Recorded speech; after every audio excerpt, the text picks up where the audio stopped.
speakers, and so the goal is to be able to give you in a very, very short, concise amount of time some information that you can use to take with you. And so the first person I'm going to introduce is a gentleman that I've heard of before but never had a chance to meet until today. And you might know his company, Molecule Labs. They are very, very well known, and I'm not going to tell you much about it because Michael's going to basically sing his own song, and I'd rather hear him sing in his tone. So why don't you go ahead and put your hands together and welcome Mike Guasch with Molecule Labs.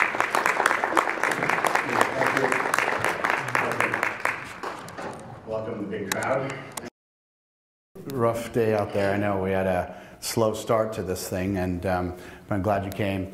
What I'm going to do is I want to just, obviously we're in the e-liquid manufacturing business, but I want to give you a little history of how we got where we are and how e-liquids are being made today in some of the higher end manufacturing facilities. So essentially that's really what we're going to talk about today, and I'm glad you came.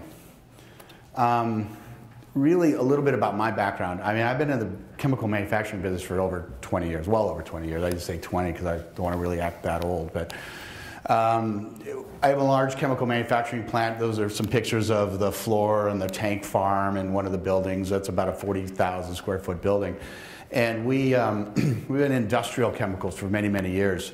And that's somewhat of that is my background. I've been formulating. I've hired multiple PhD chemists working for me over the years. We were on the Inc. 500. If any of you guys are entrepreneurs, you know the Inc. magazine. Inc. magazine publishes an issue once a year called the Inc. 500, and that's the fastest privately held businesses in the fastest growing privately held businesses in the United States. Every year they put this list out. We hit it 3 years in a row back in the mid-2000s, 2003 through 5. That's a pretty big deal. So when that happens to you and you grow like that and get so big so fast, that's when the venture capitals, vulture capitals capitalists are coming around. And so a lot of people want to buy you out, essentially. So that's kind of what I see could potentially happen in this business at some point in time. I don't know where this is all going, but anyway, we ended up selling our business, my business, to DuPont, a large chemical manufacturer. I'm sure you've heard of them, $24 billion company. It's a pretty big deal to sell to a publicly held company. A lot of private businesses are sold to small businesses. I mean, that's easy pickings. I've bought and sold a number of businesses, but when you sell to publicly held, it's kind of a big star in your chest. And I'm not that I'm bragging, but it's a pretty big deal. It was interesting. They didn't want the business. A company as large as DuPont still didn't. They want the business, but they don't want to do the manufacturing. So we're going to really talk about contract manufacturing, why it exists in the first place. I mean, why would someone go out and have something made for them when you could do it yourself? Well, why would DuPont have something made for themselves, for them, if they can do it themselves? They're a $24 billion company. They make their own chemicals. Well, there's a time and place to make things for yourself. There's an expertise that's involved, and there's situations where it might make more sense not to make it yourself, and you basically have it subcontracted. And I see that as a very big need in this industry, and that's somewhat where we come in. So they bought our business, my business, but they didn't want to make it. They didn't want that. They've got when you're a publicly held company, you've got a big target on your back from everybody and their brother that wants to sue you for anything and everything. So you don't want to be in the manufacturing business necessarily, because there is a lot of risk and a lot of issues with doing the manufacturing side. So sold the business, and I got kind of, the wild side went out, and I got to go back to my roots, which was racing. And so what I did is I took the last 9 years and ran my business, but I also got the opportunity to go do what I really wanted to do, was go race cars. So I went all over the world. These are pictures of me in multiple locations around the world. The top right one's in Belgium. Notice the front brake's on fire. I mean, that's a pretty cool picture. That's a R8. It's about 170 miles an hour down to about 30 in 3 seconds, so your brakes get pretty damn hot. I was running Formula cars. That's in Canada. And that's the other ones in Connecticut. That's what I did. That bottom right's a picture of me over the last 2 years. I won that championship last year, so now I've kind of like went out and did all that, win the championship. Now what do I do? So this year I started racing, and I did the 24 hours of Daytona. There's endurance racing. We run 24 hours of 4 guys, and then we run the 12 hours of Sebring. And then I said, you know what, this vapor thing is just too damn good to be wasting my time racing. So I literally stopped racing this year, pulled out to to build this business because it's that much, it's got that much opportunity. So I sold the business, went racing, like I said, and how did I get into this vape thing? Well, a good friend of mine, actually, is right here in the front row, asked me about a year ago, I want to open up a vape shop. And he's looking for some guys to invest in his new store. And I'm going, what in the hell is a vape shop? And I'm not a smoker, never smoked. My stepmother died from emphysema from smoking, so I've been really an anti-smoker, if anything, for all these years. And he said, well, it's this really interesting new business, and we were looking at it, and I said, oh, so I looked into it, and started doing some research, and I found out there's lots of little bottles that are being made for this business, and that's what I do. I fill bottles, okay? I'm a contract manufacturer. I said, well, I could probably do that. It makes sense, but we'd have to learn a lot more about the business before we really want to just fill bottles. But that's essentially how it started. I just said, okay, and in the meantime, over the last 2 years, I've been looking for a new business because I've got this boredom side of me. I kind of got bored, and I said, I need another business. So this is it. This is why I'm here. So just kind of an overview what we'll talk about real quickly is we're going to talk about contract manufacturing, what it is and how it works. A little bit about clean rooms. I mean, there's a big talk. Everyone talks. I get calls all the time in our company, not just about what we make, but how did you guys build your clean room? Wow, how do you get it certified? I mean, it's like I'm becoming the consultant for the industry because people keep calling me, well, I want to build a clean room. Well, dude, you got a couple $100,000, and that's start. Okay, that'd be helpful. And then all the other things. Plus, you got to have tenant improvements, and do you own the building? Do you own? I mean, all these things you got to think about. So we'll talk about clean rooms. A little about components that are going in the e-liquids. So some of you may be in the business, not in the business, but I want to talk about some of the chemical structures or what's in it. A little bit about terminology, because there's a little bit of disconnect in this business that I've found, that there's a lot of people talking about, well, my formula is 50-50 VG, PG, and then there's, well, mine's 100% VG, and I'm going, really? 100%? That's interesting. That's just pure VG, no flavor? But, I mean, there's all these weird things going on out there that I want to see if we get this PG, VG terminology cleaned up. Somewhere along the line, we need to get a common voice and some common numbers applied to these formulations and these claims that we're making out there, because the labels are just all over the board. I mean, we make for a lot of people, and some of the things I got to put on a label I don't necessarily agree with, but that's their brand. Automatic and semi-automatic filling equipment, things that would be typically used in any pharmaceutical type filling operation. Worker safety, big deal. I mean, I'm not going to spend a lot of time on it. I got some extra reading I can suggest to you, but it's something we need to take into consideration here. There's a lot of vape shops, a lot of stores, a lot of small guys that are working out of their smaller operations, and I get it. Don't get me wrong. I'm an entrepreneur. That's why I love this business. I started all my businesses in my garage over the years, and I've started probably 10 different businesses over the years. So I love entrepreneurs because I am one, and I get that. But we have to be a bit conscious of the risks associated when you're working with chemicals. It's not like you're opening up a shoe distribution. You're buying something and selling it, and it's no big deal. We're talking about raw chemicals that can be dangerous, so we got to be very careful of that. EMSA phase out of butane-dione and pentane-dione. That's the diacetyl and/or acetylpropanol issue that's floating around the industry. We need to discuss slightly. I know I got Lou here from EMSA is going to talk about it, probably that and more, so I don't want to step on his toes, but I will cover that slightly. And then in-house flavor development, something that we're working on, just kind of give you a little heads up of what I think the future is in store for this industry.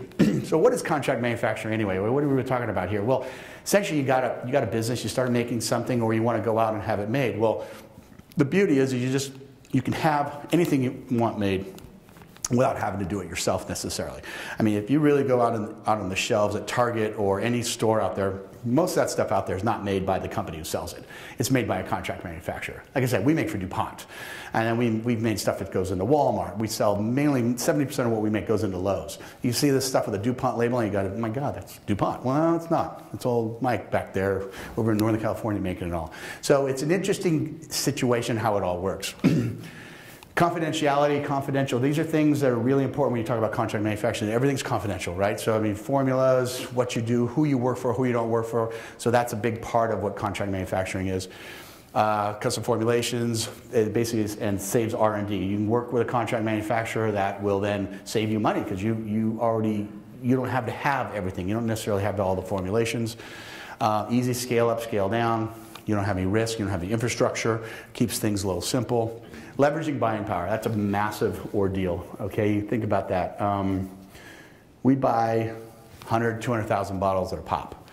We buy 8, 10, 12, 15, 16, 18 drums of PG and VG at a time. So buying power becomes significant when you get into a big operation. Those kinds of things get passed along. Low risk in the regulatory. Regulatory right now is huge.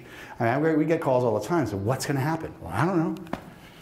We've spent, we'll show you a little later, we've spent a lot of money over the last few months just alone. And the FDA may or may not step in and change things, but I don't know. But I have plan B, right? I own the real estate that we're building into. We spent $500,000 in this new building. It's like, is it a smart move? I think so, because I'll make nasal spray next year if I have to, if they end up crushing our business. But I don't think that's going to happen. So it's all about leverage when you work at a contract manufacturer, because you can leverage the buying power of these companies, right? You can leverage years and years of experience of different packages, different situations. I mean, people call me all the time and say, well, what NIC level should we use? Or I've got data. We've got historical data of companies all over the country that are doing different things. I can say, you don't really need tobacco in 0 NIC.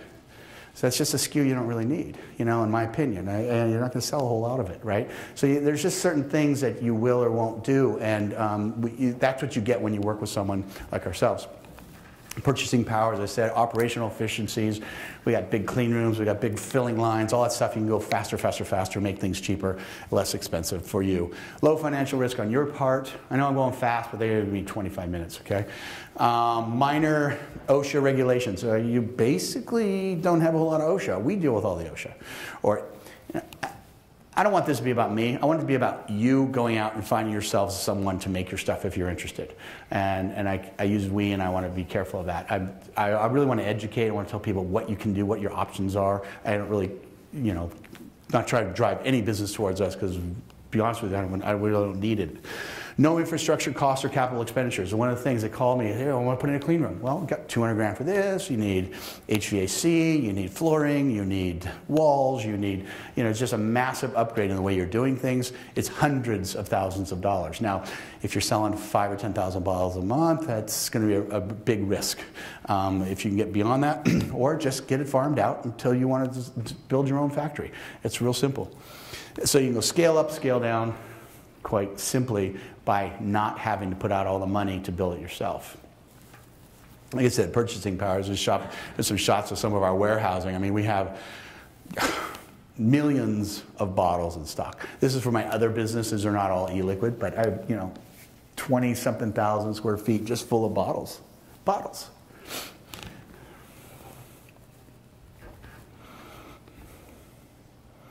Okay. This is one of the biggies in this business. ISO certified clean rooms. Seems to be the big buzzword these days. Well, what is an ISO certified clean room? Well, ISO stands for the International Standards Organization. It's a group that basically standardizes these different regulations on what basically the cleanliness of air is, really. And so how does it work? Well, you have HEPA filtration. That's a high efficiency particulate air. And basically it's filtered air. You create a positive airflow in this room, which pushes air out of the room. You open up the door, air comes blowing out. We use plastic walls where it flows out underneath, but basically it's running 24 hours a day, 7 days a week. Never turn it off. It's expensive. It's probably $2,000 a month just to run the fans, just to power. I mean, my power bill just went once we turned that bad boy on. It maintains a sub-micron clean area. That is the idea. It's sub-micron. We're less than 1/2 of a micron in the air per cubic foot in the rating that we use. So the idea is to keep the air absolutely pure and clean. And we'll talk about that here in a second. So that's how it is. So when you're making a liquid, any air that's over the vat or over the bottle, it's absolutely pure and clean. There's no dirt, nothing can get in there because there's no dirt in the air.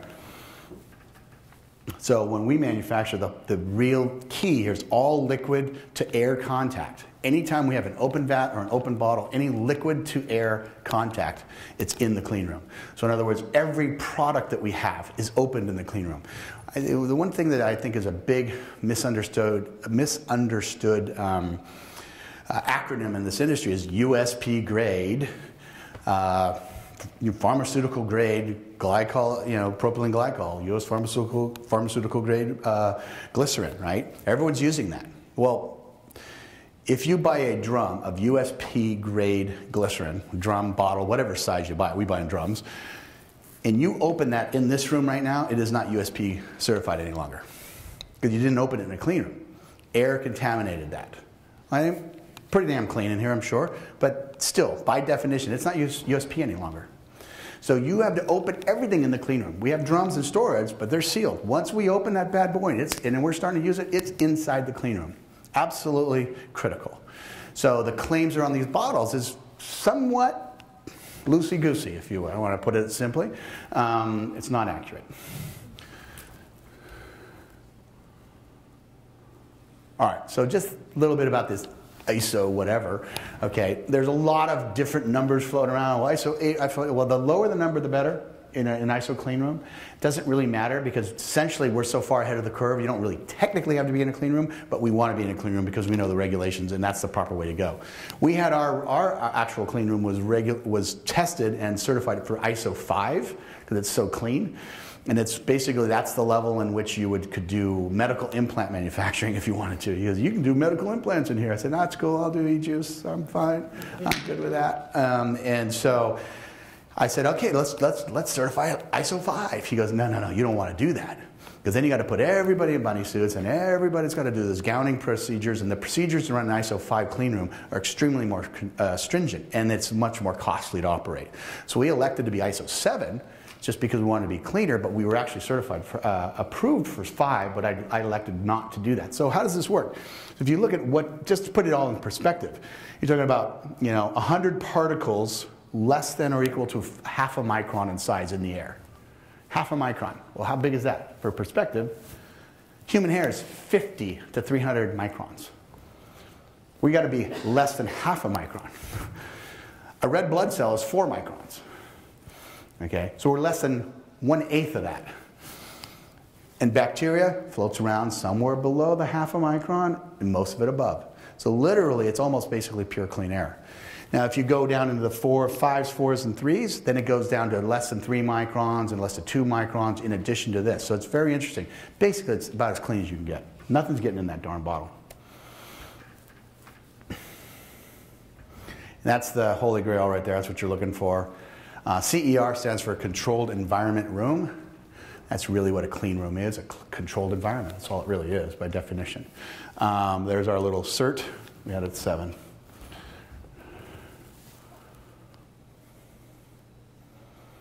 A little bit about the ingredients. Like I said, we're going to get some terminology cleaned up here. USP certified, propylene glycol, glycerin. To maintain the USP rating, it has to be done in a clean room.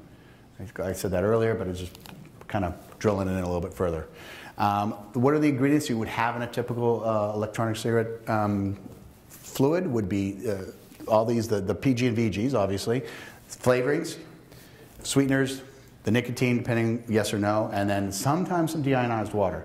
And that's important that it's deionized water if anyone's going to water it down. You sometimes do that only because you're doing very high VGs. Occasionally you might put in a 1 or 2% amount of DI. But we have deionized filters and very, very clean water. Anyway, there's drums, just, so those are outside the clean room, but they're not opened. We prefer to use Nic Selects. We love the product, but that's just the nicotine we use. But the whole concept is it's very pure, fresh, and we want to get the highest grade nicotine we can get. So this is what we've chosen. That's just what we've chosen. No flavor. It's naturally extracted from tobacco, packed in nitrogen, C of A on everything, a certificate of analysis. So we know it's pure, it's good, clean. And one of the things I wanted to show you that picture of that scale. That scale is about as accurate of a scale as you can get. And one of the things that we do when we're doing anything in the lab, that if you look closely, it'll say 86, I think, and then 0.7620. It goes out to 10,000ths of a gram. It has shielding around it all sides, because if you blow on that thing, it'll move 2 or 3 grams of airflow. The air conditioner turns on, and that thing will change. So it's that accurate. And it's really important when you're working with strong nicotines to make sure you're obviously getting your your calculations correct. As far as the flavorings are concerned, food grade, obviously, generally recognized as safe food grades, flavorings. That's what's standard in the industry.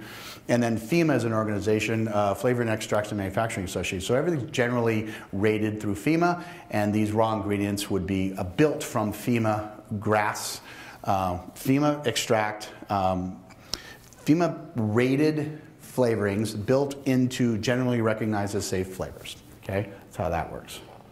A little confusing, probably. Another thing in the industry is formulating by weight or by volume. Most everyone's formulating by volume. 5 minutes. So I'm speed it up. Formulating by volume is not accurate. Let's just put it that way. Liquids will expand and contract based on temperature. So a hot day, your volume on 500 mils could be, on a cold day it's 500 mils, on a hot day it's 510, 520 mils. It's going to expand or contract depending on the chemistry. Obviously there's more expansion and retraction depending on the formula, but it's not accurate. You want to do all your formulations by weight. This is a typical, I made a little thing last night, I thought that was kind of cool, Joe Blow juice. That's really what we would use for our formulation sheet, and just kind of show you how it's done. And what's really important is the order of addition, how you put things in. Everything's all blanked out, there's nothing really on there. But you have your mixing, your batch size, all the different flavorings, your vendor, your batch from what vendor it came from, so it's all traceable. So you know what was put in it, you know where it came from, so if there's ever an issue, you put that on file, and it's good to go. That's the proper way to go, right there. And then you take your notes down below if you ever make any adjustments. You have historical adjustments. You can look back if you ever make, I mean, every time you make an adjustment on a flavor, oh, I want a little more peach in this one. Okay, write it down, please. So you can go back in 6 months or in 3 months and go, wait a minute, the juice is off. What did I do? Didn't I change that peach in that? Yeah, I went from this vendor to that vendor. Well, write it down. Just put notes. Just keep that. Otherwise, you will lose track. I can guarantee you. Just a little recommended reading, a little hardcore, but I would get this. I actually have a copy of it in my thing here. This was really designed for the flavoring business. It was a safety guidelines that was put out by FEMA. And it was really originally done because of all the diacetyl issues in the workplace. But that's with pure products. But still, it's relative, somewhat relative to working with these products. I would get on Google and I would look up a couple things like this. Facility requirements for handling nicotine. This is what scares me about the industry, is that there's a lot of nicotine being handled. And it worries me because I know how dangerous it is. And you need to really be careful, especially if you have an employee in the back room nicking bottles. These are just very scary. I'm not going to say it's what, I'm not even going to make a comment. It's just dangerous. So be careful. The biggest thing we need to worry about in this industry is not to have it implode on us because we have a couple employees who got sick or got hurt or put in a claim. You start putting a workman's comp claim because you were asked to nick bottles in the back and that was your job, and then you're pissed off, whatever, and you go make a claim. I've had so many false workman's comp claims on my companies over the years. I would be very careful. Nick is not something to mess around with. I've had people say, oh, my back hurts. I mean, my workman's comps go through the roof, right? You got to pay someone because they hurt their back or whatever. Half that's all crap. But the bottom line is Nick is legitimately dangerous. Please be careful. Read the MSDSs on them. OSHA nicotine handling guidelines are out there. They're published. You can look them up. And if you read them, you will get scared. I guarantee you.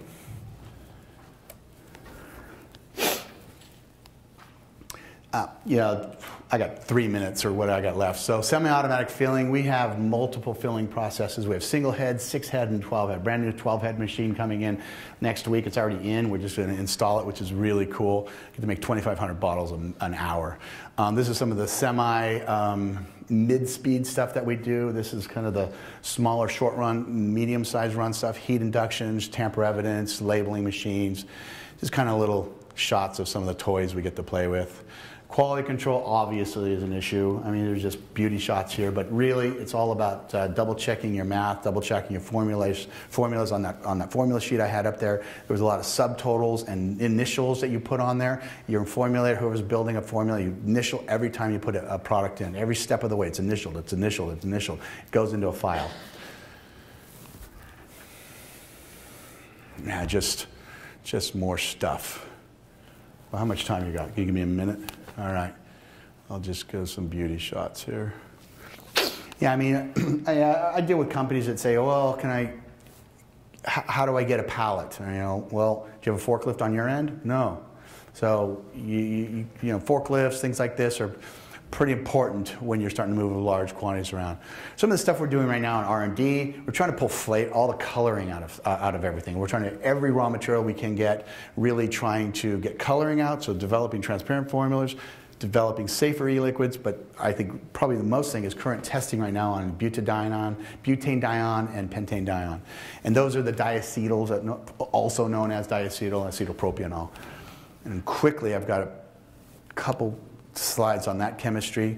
Lou's going to talk about this, but this is really what's going on is this acetylpropionyl phase out. That's a big deal happening right now. We're all working very, very hard and judiciously to do this. That's our nightmare. Okay, thanks, Lou.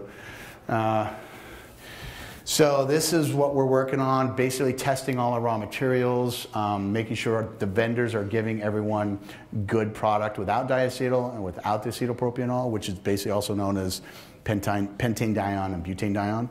So there's a phase out that's going on right now, and all the larger quality guys, which we're doing our best to get to these levels.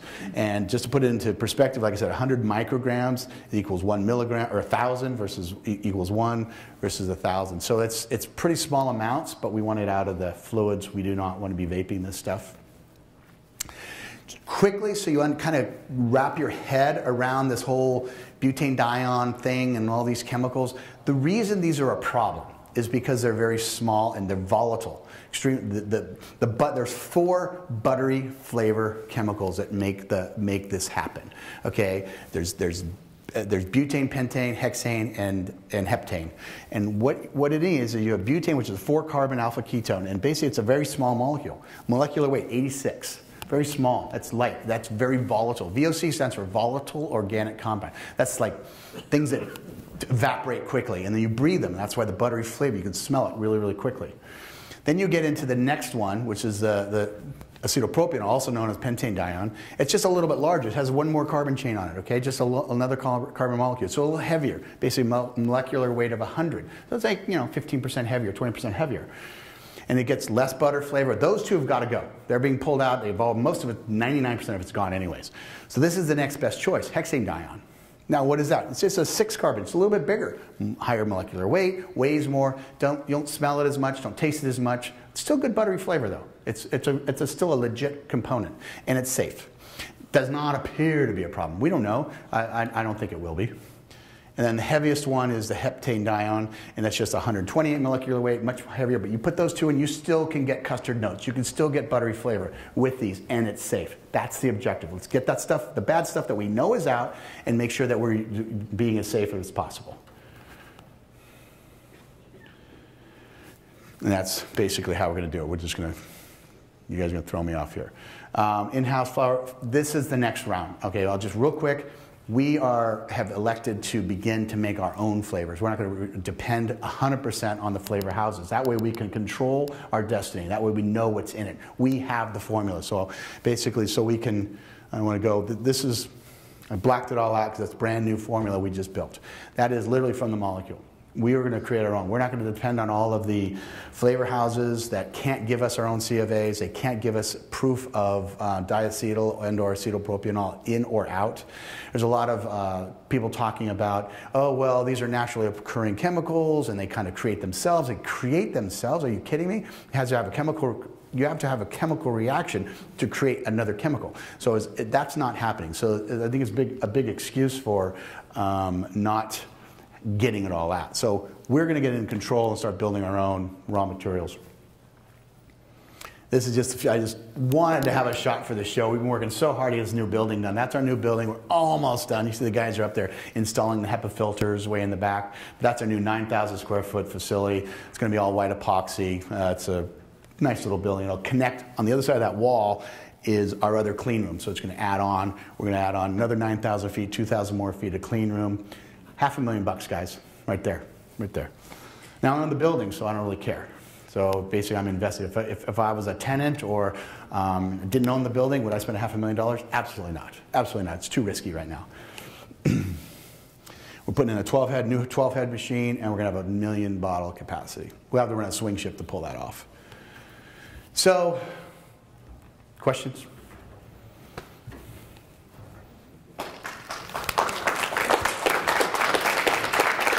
Sorry I had to go so fast. That's a lot of chemistry in 20 minutes.